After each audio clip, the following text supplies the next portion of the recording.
Nunca pensé que me vería obligado a escribir algo como esto. Mi nombre es Andrés, y espero que nunca tengas que vivir lo que yo viví. Pero si lo estás leyendo, es porque algo salió mal, y lo peor de todo es que no fue por casualidad.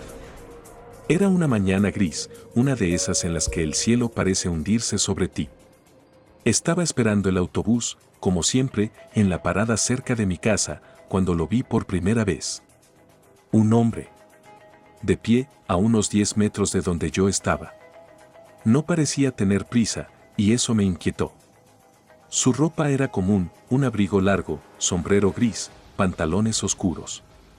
Pero algo en su postura me incomodaba, como si estuviera allí observando más que esperando. No pensé mucho en él en ese momento. Pensé que era solo otro extraño en la ciudad. Sin embargo, al subir al autobús, me di cuenta de que se había subido también. Justo frente a mí. No era un vagón lleno, de hecho, apenas había gente. Pero él se sentó justo enfrente, sin mirarme directamente, aunque sabía que me observaba. Es difícil describir la sensación que tuve en ese momento. No era una amenaza directa, pero había algo extraño en la forma en que se sentó, en la forma en que mantenía su cabeza ligeramente inclinada, como si estuviera estudiando cada uno de mis movimientos. Un escalofrío recorrió mi espalda, pero traté de ignorarlo. Sin embargo, durante todo el trayecto, mis ojos se deslizaban hacia él y su mirada siempre parecía estar clavada en mí, aunque sus ojos no se movieran. Esa noche no pude dormir bien. El hombre seguía apareciendo en mi mente. Sus ojos, su manera de sentarse, su silencio. Todo eso giraba en mi cabeza, como una rueda que no paraba de dar vueltas. Pero lo que más me inquietaba era la idea de que no podía dejar de pensar en él. Al día siguiente, me subí al mismo autobús. Pensé que si no lo veía, podría tranquilizarme. Pero lo vi.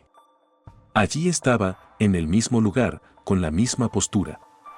Y me miraba, pero ahora había algo más en su mirada. Algo más profundo, como si me estuviera reconociendo. En ese momento, una sensación de pavor se apoderó de mí. No podía dejar de mirarlo. Algo no estaba bien. Pero aún no podía comprender qué. Cuando llegué a casa esa tarde, algo en el aire me hacía sentir inquieto. No quería pensar más en él, pero algo me decía que no podría ignorarlo por mucho tiempo. El teléfono sonó. Era un número desconocido, pero no lo dudé.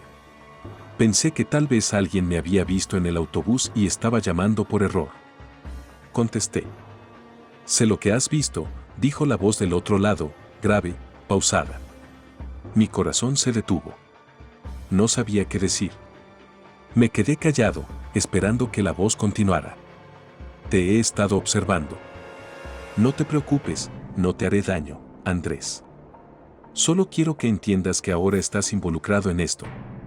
La llamada se cortó antes de que pudiera reaccionar.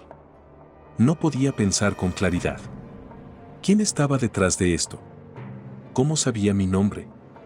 Miré alrededor, como si pudiera ver a alguien en las sombras, esperando que me diera respuestas.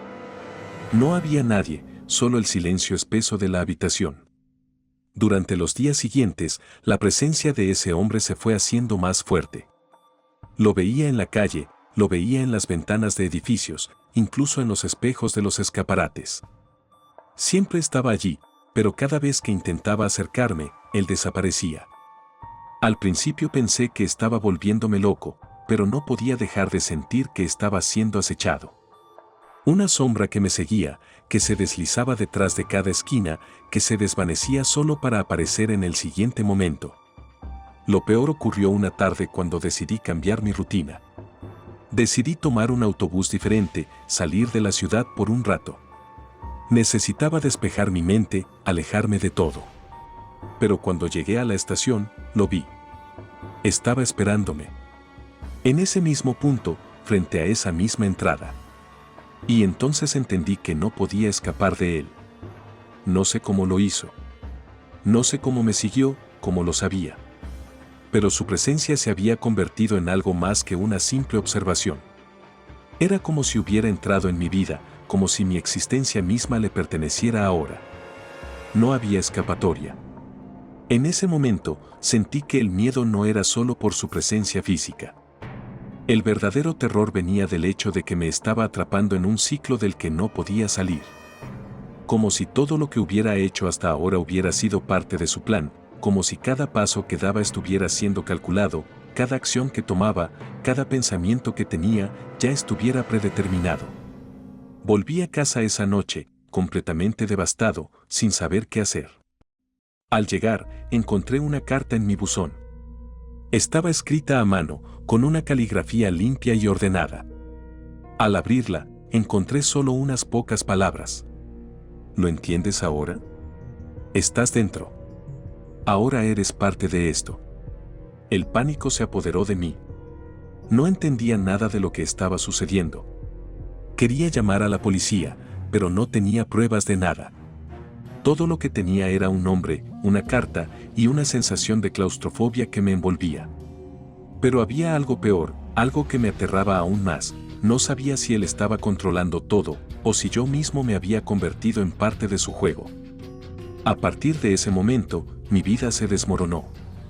Cada día era una pesadilla. El hombre seguía presente, pero ya no lo veía solo en las calles o en los autobuses. Estaba en mi mente. Cada pensamiento, cada decisión que tomaba, era como si él estuviera guiando mis pasos. Como si yo mismo estuviera siendo manipulado.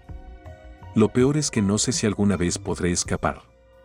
No sé si la gente que me rodea realmente me ve, o si solo soy una pieza más en algo mucho más grande, algo que no puedo comprender. Lo único que sé es que no estoy solo. Y eso, más que nada, me asusta. Si alguna vez lo ves, si alguna vez te encuentras con él, sabrás que ya es demasiado tarde para escapar. La sensación de ser observado, de estar atrapado en una red invisible, es un terror mucho peor que cualquier monstruo o fantasma. Es un terror que se alimenta de ti, y lo peor de todo es que no sabes cuándo se detendrá.